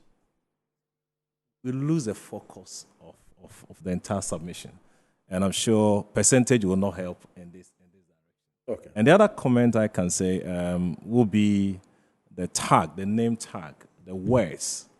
Today we are discussing Dr. BAWUMIA's presentation. The next day it will be Muhammad. Mr. Muhammad. And we have to be very careful. Yes. So, I'm sorry. So you'll be telling us when Alan will be. So we have to be careful. The words that we pathological liar, a fraudster, rubbish, everything that no, it shouldn't be. Okay. From where we sit, we speak to figures, we speak with facts, and that's very important. Let's come to the meat of the. We say the proof of the pudding is in the eating. The eating, absolutely. The vice president has been a victim of his own woes. If you ask me, he's been on the heels of the previous administration over the years, and we all know he's been quite active vice president of this administration for years, and therefore, when he stands and is talking, the whole world, or the whole Ghana will be on him. That is normal because that's what he does. I listened to him on that day. And I must say, he means well for the country. He means well, and he has good intentions for the country. I had a call for a paradigm shift. The way we do things, the fundamental assumptions, things that we used to do, should be changed. And you also will say that in terms of summary of all the speech that I had, he inspired the grassroots. Say grassroots? As in his party. Of his party. Oh, you're talking about ordinary Ghanaian. Yeah. The party. Grassroots. No, the grassroots. Okay. Faithfuls. And to a large extent, I'm sure some of the people who had gone to sleep over the years because of some of the comments that he passed over the years. And we are discussing this today because he spoke. Yeah. And we also can say that, well, he was able to mobilize forces, which has set the tone today we are discussing in Ghana in terms of our progress. Just like in a normal Ghanaian, I had an expectation before the event. Okay. My expectation. Were those expectations met? Well, to a large extent. To a large extent. I would say that I was expecting him to give an overview of the entire economy. And I'm sure our brother did that. And then I was expecting him to also give us in terms of his government achievement, not his achievement. And he gave some figures. And he mentioned, because of time, I wouldn't want to go into the figures that he mentioned, but I'll come back to that. Then his own achievement as a steward, and to give the overall vision of his administration when he get the opportunity to come. And I'm sure, to a large extent, he did that. He gave an overview of the entire economy that he inherited a challenging economy in 2017, characterized by declining growth, power outages, infrastructure related issues. The issue of the power outages is it's debatable. Oh yeah. I'm just reiterating. Yes. Okay, yeah, I get that. So, just to give an overview of what he said on that day, and power outages, infrastructure, healthcare related issues, I get that. Education, social protection, and the rest. These were the things that he mentioned. Okay. And then he moved away to talk about his vision for the country, if he's given the power to and the president. He mentioned about 10 or 15 things that I can talk to. Okay. Now my question is, what shows that these visions will be achieved or achievable? So basically, can we trust the vice president? Not in terms of trust, because Or for me... can he deliver on his promise? Yes, that's all. Because we are judging presidents. For me, he played a major role in the administration. Yeah. But I'm sure we need to situate the context very well. Absolutely. And my question is, I've been asking myself, will he be able to deliver? And if you look at some criteria that we have put forward in terms of in academia or other institutions, we are talking about convergence criteria for the West Africa. I'm just looking at numbers or things that will signal that, yes, maybe, likely he will be able to meet those things. He talked about inflation. And if you don't explain this well, you go to the market, they will tell inflation, this one did it, this one did. Now, I like the posture, the way he took us through the numbers and previous administration, starting with Kufuor. Kufuor inherited an inflation of 40.1%. When he was leaving, it was 18.1%. We speak to figures. When our late president Professor Mills took over, he had to inherit the 18 points. But when he was leaving, he left the country with a reduced inflation to 9-point-something%. So then, our former president, took over from 9 all the way. We had about 15% when it was 15.3% when he was leaving. Right.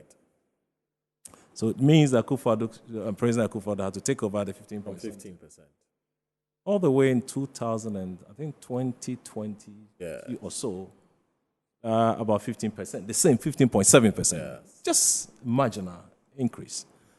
And if you look at the January 2023, we're cruising to about 54%. As of December, we have reduced from 54 all the way to 23. At the magnitude. So if you tell me, would he be able to achieve? I'm looking at just the figures. Inflation is one criteria for us to get into the convergence criteria. West African monetary, we have set for ourselves. We are looking for a single digit. Right. Inflation.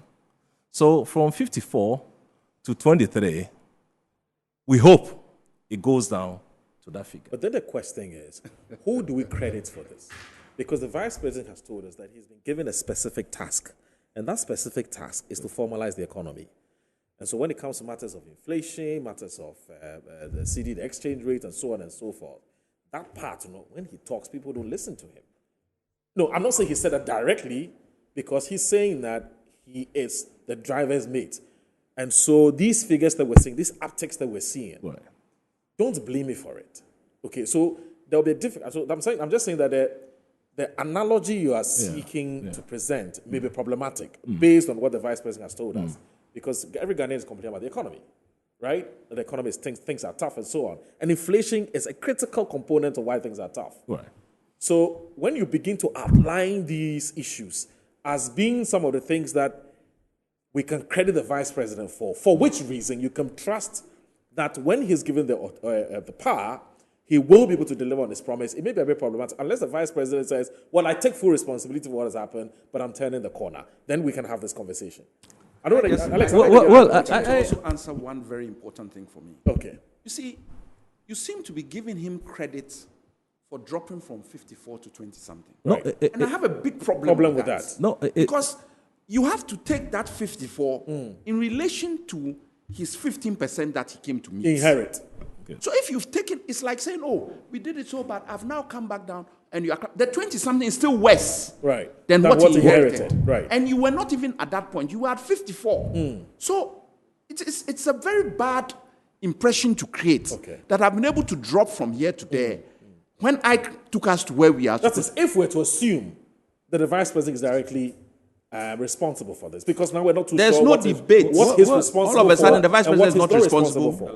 No, we're not sure. Anyway, we have to take. I'll beg you. Yeah. My producer tells me I have to take a short break. Just a minute. So, Jesus, we'll take a short break. When we come back, yes, that's the name of our technical director and producer. He's called Jesus. I don't know how he came by that name. So let's take this break. When we come back, I'll just read a few messages, and the prof will come in.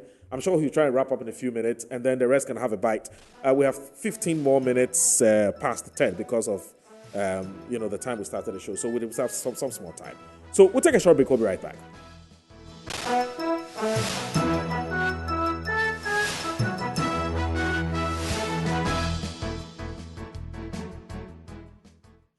All right, welcome back. This is Inside Pages on Metro Television. Very interesting and very heated debate off air, but some of those things we can't bring on air. Let me just say that Professor Isaac Boadu was actually on the floor. I had to interrupt. I sincerely apologize for that because I need to ask questions. But let me just read a few of your messages. You've sent tons of them. I'm sorry, I won't be able to read all. But Lawrence from Kofrida says, I think to drive Ghana's economic growth and social development, we must prioritize key areas such as leadership, integrity, fair tax policies and investment, innovation, entrepreneurship. Additionally, sustainable management of natural resources, including forestry and mining, is essential, along with efforts to clean up water bodies, improving transportation, infrastructure, education, healthcare services will further drive progress and ensure equitable access to opportunity for all Ghanaians. Good morning. My name is Abdul Razak from Tamale. Thank you so much for the good work you people are doing. Thank you very, very much for tuning in. Why should we elect Dr. BAWUMIA, the driver mate, as our president? The man is not honest to Ghanaians since his opposition days and now in government. He says one thing yesterday and runs away from it today. Example, the e-levy, Momo can't be something with taxes. In government, as vice, he imposed on them and turned around as a flag bearer saying he would abolish it. I don't understand. K Tama from Wa. Hi, good morning. My name is Prosper. When I heard Dr. BAWUMIA is coming to deliver a speech, I thought he's coming to answer his own 170 questions to the former Vice President, Emisa Atta, but I've seen that this man doesn't know what he's talking about. It's a shame. My name is Seydou. Please ask Honorable Sebefia what he did when the President refused to change the Finance Minister when both majority and minority members asked for his removal. That's what the power of the President can do. Yahuza from Nalerugu says, please ask the NDC man that if DMB has failed as vice president, then what of John Mahama, who failed Ghanaians big time as president and rejected him with almost 1 million votes difference? JDM is not an alternative for Ghana now. Okay, so I have about 20 more messages. I'll be able to read all of that. But Prof, please go ahead. When you land, Dr. Kabir, he's promised to do something brief, so Alex can respond. Yeah, I'll be brief on that before we come to the flat rate. Yes. I'm someone who is a positive person all the time. Right. We gave figures from 55% in January. Now it's 23. 2022. And before we went off air, we were debating on what cost. Who should we credit for this? Or who takes responsibility? Yes. I think, let's look at, are we not at a point happy when it's coming down? Of course, everybody's happy. Good. So from 20,000, when COVID started, until 2019, we've been hovering around 40s, 50s, and all the time. Right. Up to 2020, 22, 23. True. We are looking at global events. We are not an island. We should also not forget. Right. COVID impacted. Global event might have their own issues. And today we are talking about 23, and per the convergent criteria I gave you. That's what I'm using to assess whether these visions of BAWUMIA will be achievable. And if you talk about import cover, we are now 2.3. What is the criteria? It's 3. Okay. So I think we are close to.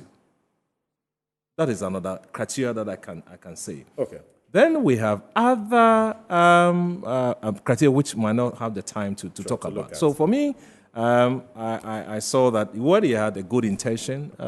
We are debating. Tomorrow we'll bring our former president issues for this. So let's be careful with what we are saying. Right. Let's come to the VAT. VAT rate, yes. The reduction of and also the scrapping of the taxes. Scrapping of the taxes. We know that about 70% of government spending are often from taxes. True. About that. Yeah. And every government will have that power to tax anything.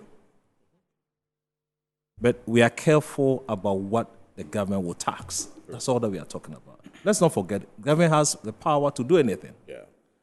And if you look at the influential book of Adam Smith, The Wealth of Nations, he gave 4 criteria for that characterize a good tax system: simplicity, certainty, fairness, and efficiency. If we have these criteria or characteristics, people will pay tax willingly without any problem. Now, if you look at 3 categories, in fact, taxes are on what we buy, taxes on what we owe, and taxes will be on what we earn. These are the 3 things that we know. If you segment taxes into 2, the direct and the indirect. We are looking at the direct taxes as taxes on income, on profits. Mm-hmm.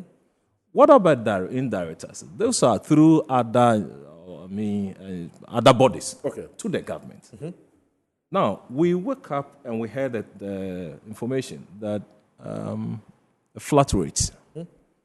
We have standard rate, per the GRA rules. Mm-hmm. We have the standard, we have the flat. The flat. Good. We know that for the indirect taxes, for the standard, often, I think it's 15% or so. 15%, yes.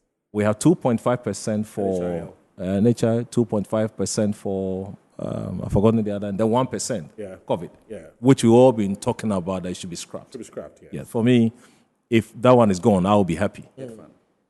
Get fund at 2.5. Get fund 2.5, yes. 2.5, yes. If that COVID is scrapped, I'll be fine. Okay. So if you come to the flat, the flat will be, so the standard will be on services. Okay. Whilst the flat will be in terms of goods. Okay. So we are talking about, is it 3%? I Yes. think, plus COVID, making it 4%. Yes. Yes. How does it work? If I have a mat shop and I have a filling station, we know the filling station, those will be tax exempted or will be tax exempted. Yes. But the mat, if I generate 10,000 cedis, it means you have to calculate 1% first on the COVID before you take the 3% on the rest of the amount. That's how the flat rate operates. Okay. Now, the vice president tells us he will scrap, first of all, emission tax. Okay. He will scrap e-levy. Will take away, which one? I think 3 things or so. Tax on game betting, and electricity. Okay. 4 things have been mentioned. Remember, when this government took over, he scrapped about 17 taxes. Okay. Nuisance taxes. Have they departed from the past or not? Okay. If you take off all these taxes, what will be the impact to the ordinary Ghanaian? But let me also say this. Which one have been passed? Not yet, because emissions has not been passed. The ones that have been passed are just the bet tax. Emissions not been passed. You need that card, that emission card to register the vehicle. That small, they give you, you need to get that. It's a small, it's like a credit card. Okay. You mean it's well, we can interrogate because that. I'm told it's been put on hold. No, hold when? It's supposed to be implemented. Is it 15% on electricity? No, even emissions. I've told you Oh, right. Well, people have the card. I've seen the card. That is okay. yes. So maybe I will speak to what have been the ones that have not been passed. I can't talk about. Yeah. So if e-levy, e-levy, we all agree. I mean, I don't think there's no ambiguity about it. E-levy is on. For that one is on. Bed tax is on. Yes. What's the name? And which other one? So I think electricity and emission. And okay. Tax. Okay. We have been talking about a reduction. Yes. Moving from taxation to production. What is production economy? It's an optimal combination of inputs, labor outputs, labor capital, and raw materials. Right. Economy. Are we moving from taxes to production? That's all we are talking about here. Okay. If you take away all these taxes, what are the effects? On the fiscals. On the physical. We are talking about physical, consolidation. Yes, absolutely. That is implementing policies that will help reduce government expenditure and revenue, increase revenue, a combination of both. Absolutely. Good. So if you take all these taxes away from me, as an individual and as a corporate institution, what are the benefits? For me, you rather increase my disposable income. True. Because then you will not take that percentage off from my small salary. Then government then takes a hit. Of course. So once he's doing this, let's remember, revenue to the government also be drawing. We should question, how is the government going to get to make up? That's all that we have for the revenue that's lost. Yes.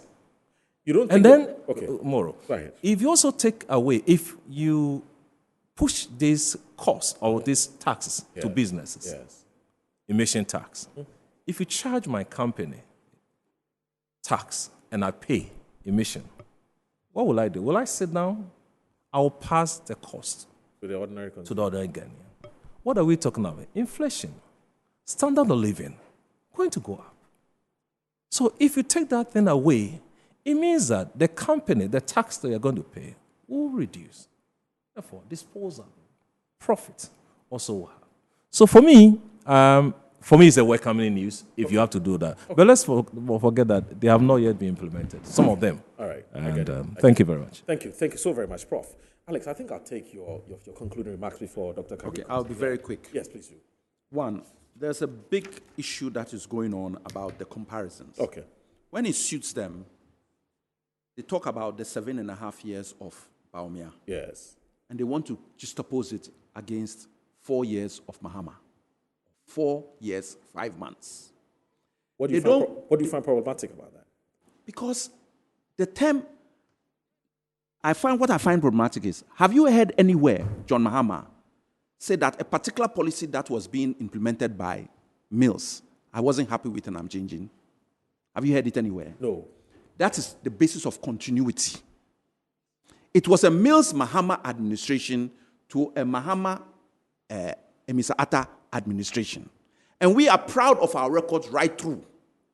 At no point have you heard any criticism of anything Mills did with Mahama. In any event, 6 months or 5 months of Mills' time was handled directly by Mahama.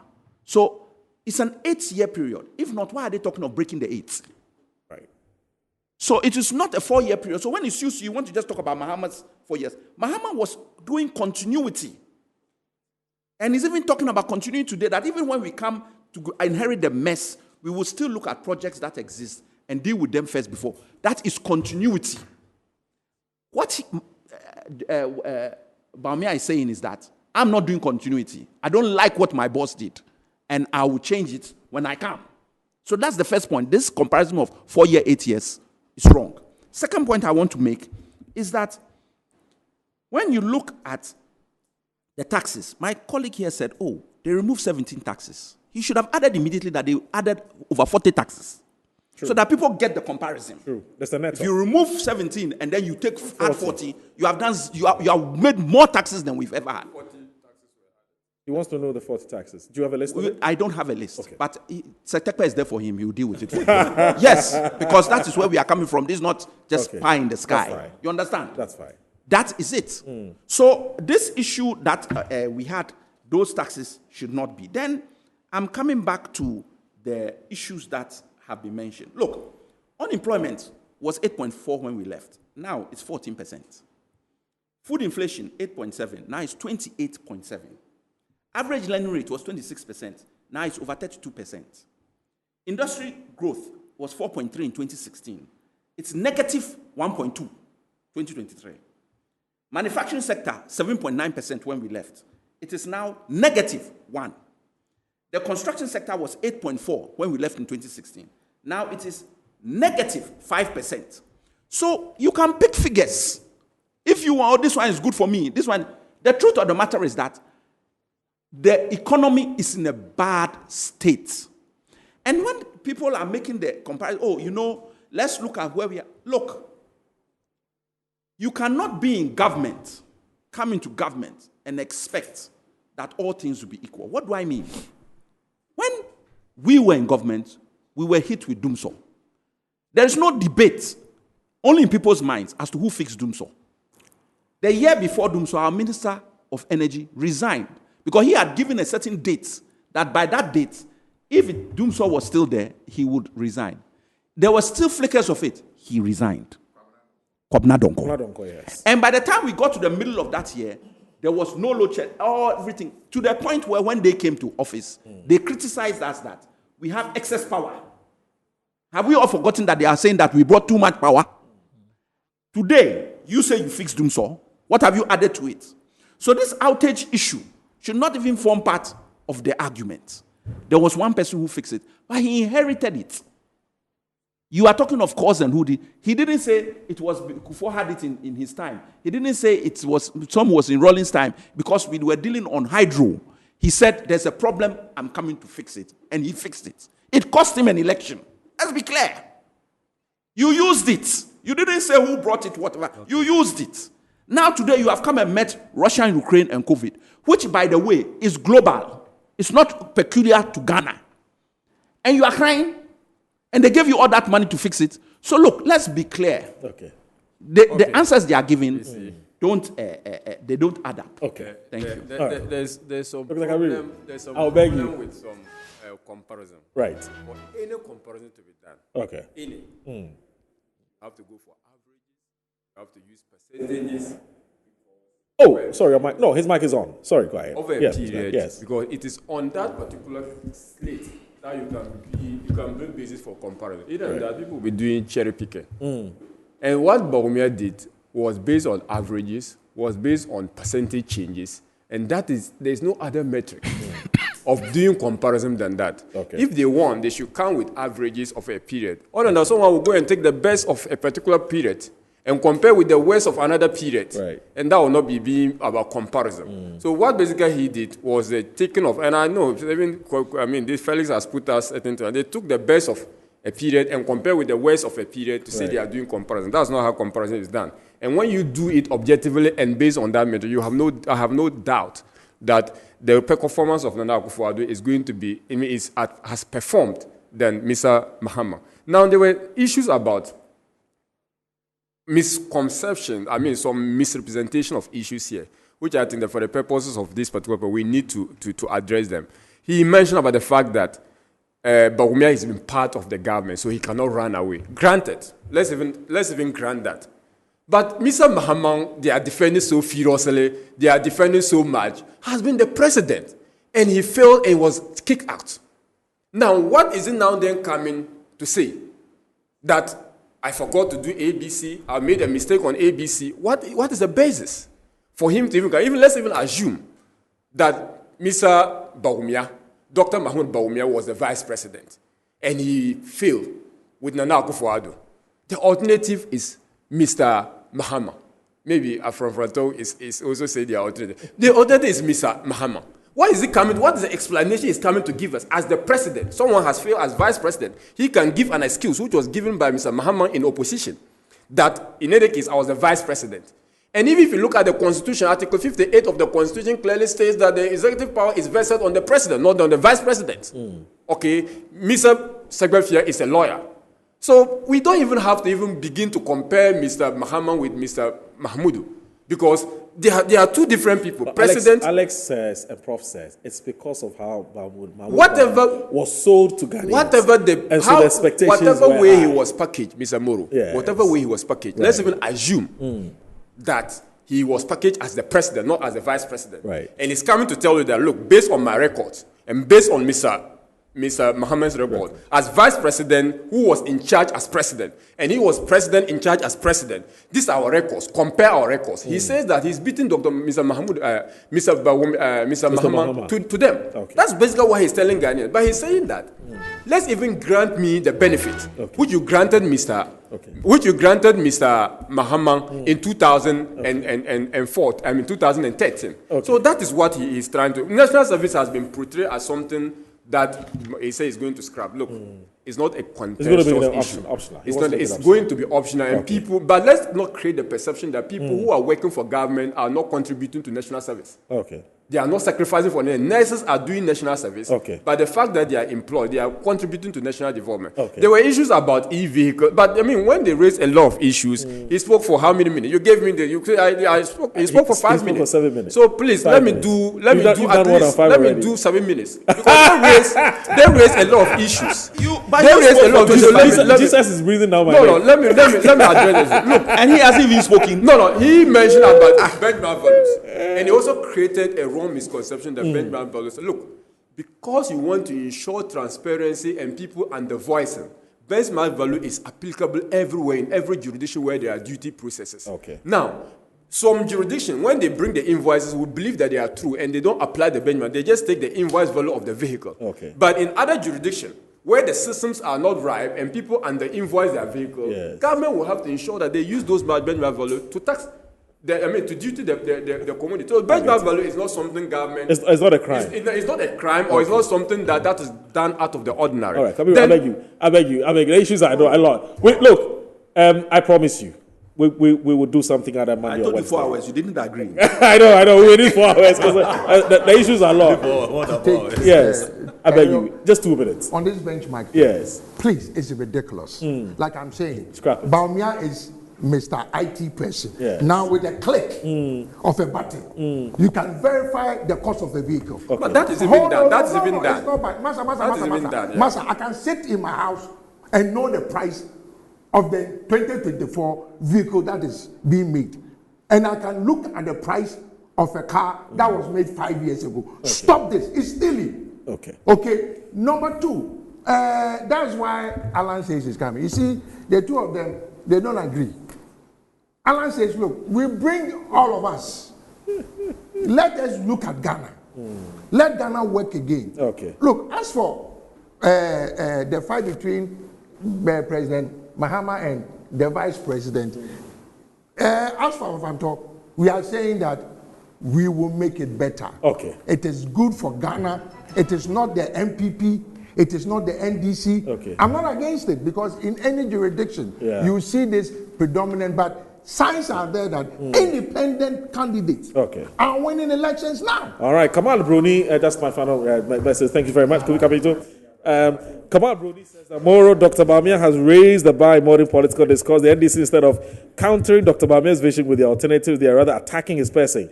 The fact is that Dr. Mahmoud BAWUMIA, in the 3 months of being elected as flag bearer, has outlined his vision for the next chapter. It puts him in a better position than former President Mahama, who, about a year of being elected, is still struggling to tell Ghanaians his vision for 2024. 2024 elections is all about the past and the future, and BAWUMIA represents the future. It is possible with Dr. BAWUMIA, the man of destiny. Kamal Brumi sends that message. Anyway, so I want to say, okay, this one. Okay. The Silver Jubilee celebration of Otumfuo. Okay. Should contact what number? There's a lot of shirts that is being made. There's got to be a contact. It's 024 9198 2111. You can get it at the Keche shop inside the Hotel Georgia. All right. On Patrice Luma Road. I hear you. Which one? Want to thank Mr. Kofi Kapinto. He is the executive director of the Consumer Protection Agency. He's such a great guy. Thank you very much. And also a member of the Movement for Change, Afro-Franto movement. I also want to say a big thanks, as I said, to a man I have huge, massive respect for. I call him His Excellency. Mr. Alex, His Excellency Alex Sabefia. Thank you very much for joining us, Director of International Relations for the NDC, and also Professor Isaac Buedi. He's a senior lecturer, UPSA, in banking and finance. Thank you so very much. I think you've been such a massive, addition to the team. And also Dr. Kabiru, a very good friend of mine as well, Mahama. He's a technical advisor, Office of the Vice President, and we've already talked about Mr. Kofi Capital. So thanks for watching. Same time, next week, Saturday, I will be back on with Inside Page. And also remember, there's Good Afternoon Ghana Mondays and Wednesdays. Stay tuned in.